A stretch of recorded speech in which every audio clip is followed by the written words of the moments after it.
اسی کی ظہوری نالے ساڈا کی بیان ہے او دیاں تے صفتاں دا نعت خاں قرآن ہے صورتاں سپارے رنگ نبی دے جمال دا لب کے لے آواں کتھوں سونا تیرے نال دا۔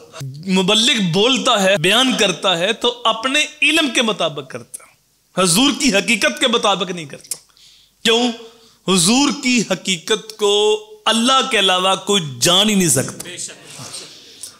زیادہ قرب تو حاصل تھا حضرت سیدنا ابو بکر صدیق رضی اللہ تعالی عنہ کو، جو سائے کی طرح ساتھ رہے، جب سے کلمہ پڑھا حضور کا ساتھ دیا۔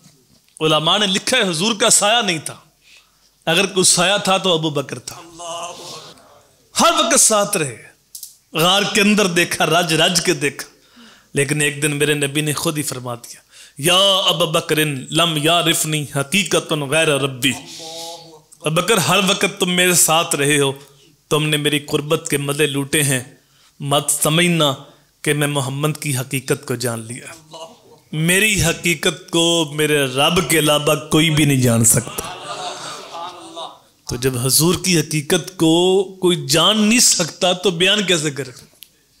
اس لیے یہ رب جانتا ہے تو رب بھی بیان کر سکتا۔ زیراں زبراں شداں مداں سب شان تیری وچ آئیاں تے بے خبرانو خبر نہ کائی تے خاصا رمضان پائی۔